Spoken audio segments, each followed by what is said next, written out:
Hi, it's Ike from Groovy Entertainment. Today we have another book on tape to play for you. Today book is Adventure of Gumby, Son of Liberty for 1984. So let's get started.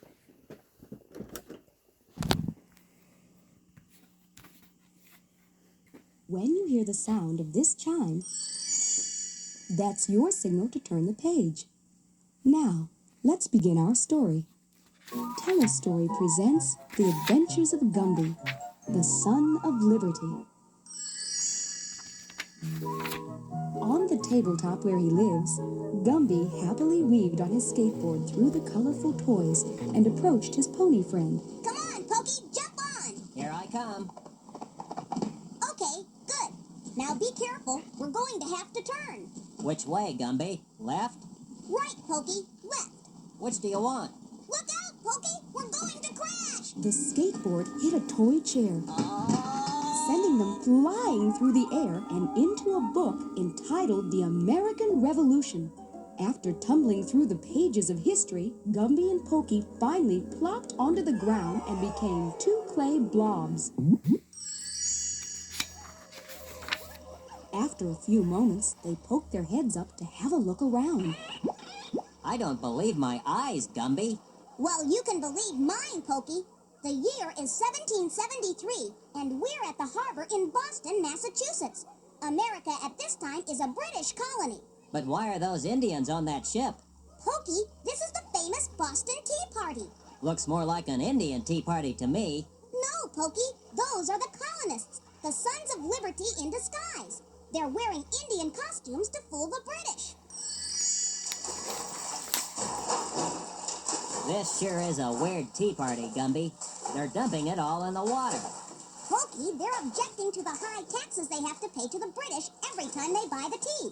So now the British will think the Indians dumped it overboard. Well, Gumby, I guess the party's over. The colonists have all gone. I guess so, Pokey. You know, I heard one of those men answering to the name Revere. You don't think... What's so strange about that? Now, if he had a name like Gumby or Pokey, my ears would have pricked up. I suppose you're right, Pokey, but curiosity has gotten the best of me. You know the expression, curiosity killed the cat? Well, I have a feeling they'll change that to pony after today. Come on, Pokey. We only have to travel a few years forward in the book. What harm can it do? Why couldn't I have picked a clay pigeon for a friend? Oh, all right. Gumby and Pokey stepped back into the pages of history.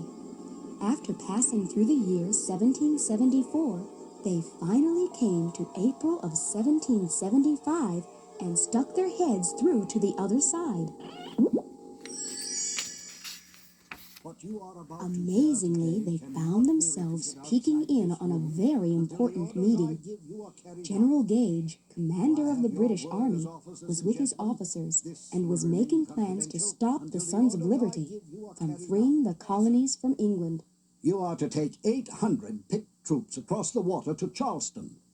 Your mission is to march to Lexington and arrest the rebel leaders John Hancock and Samuel Adams. From there, move on to Concord and capture the arms and gunpowder the rebels have stored there. General, what's the date of this mission? You will move out of Boston tonight at 11 o'clock. Remember, no one must have the slightest warning of your movement. Yes, sir. Now, this is the route you will take. Pokey, if they succeed, they'll stop America from becoming a free country.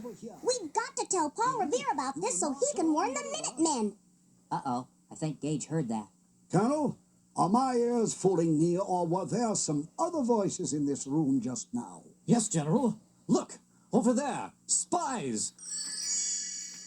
Quick, we must stop them from warning the other rebels of our secret plans.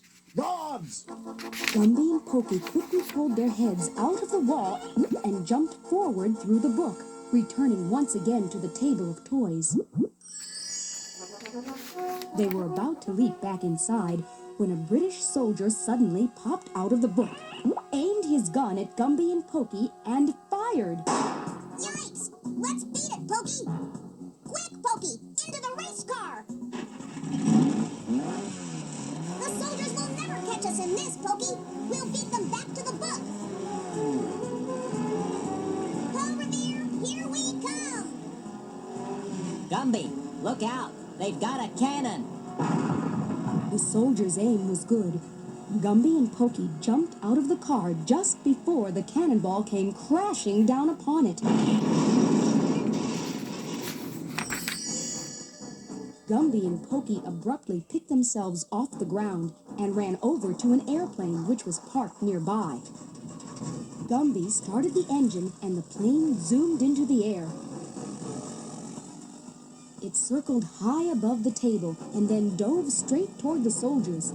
The men were so frightened they jumped back inside the book. But suddenly the plane's wing hit a crane, shearing the wing completely off.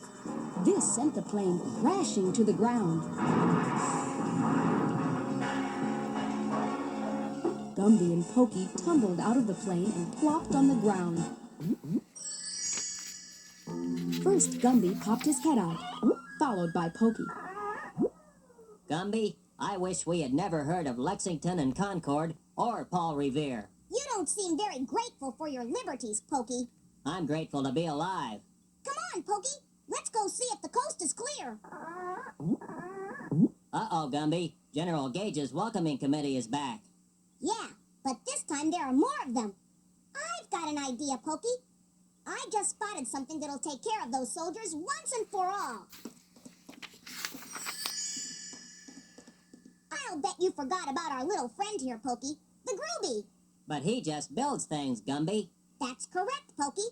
And just wait till you see what he's going to build. Over there, then. Gumby, the soldiers have spotted us. It's okay, Pokey. All right, Grooby, do your stuff. The soldiers fired their cannon. But within a flash, the Grooby built cages around the soldiers, the cannon, and even the cannonball. Ha ha ha! Well, Gumby, I guess the soldiers are ready to be mailed back to King George III. Yeah, Pokey.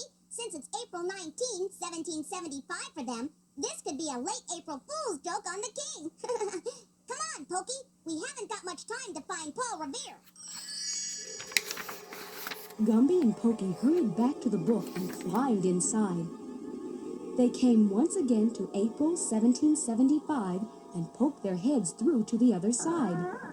Pokey was quite surprised at what he found.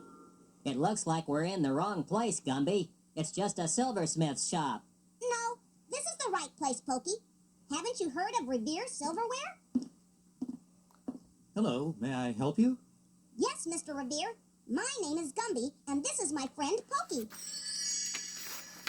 Well, Gumby and Pokey, please come in. Well, I must say you have a strange way of popping in on people. Now, what is it you want? Mr. Revere, we overheard General Gage order 800 soldiers out on a secret mission to capture John Hancock and Samuel Adams at Lexington. They're also to take all the guns and gunpowder from the Sons of Liberty. They leave tonight at 11 o'clock. We've been expecting something like this, but we didn't know when. Thank you very much, Gumby and Pokey. In gratitude for what you have done, I give you each this badge and make you members of the Sons of Liberty. Thank you, Mr. Revere. I must go now. Before you do, could you answer one question for me? Certainly. Mr. Revere, were you one of the Indians at the Boston Tea Party? Why, yes, Gumby. But how did you know? Oh, let's just say I get around. Gumby and Pokey were filled with pride as they returned to the table of toys, knowing they had been part of a great adventure their country would never forget, and knowing they were now Sons of Liberty.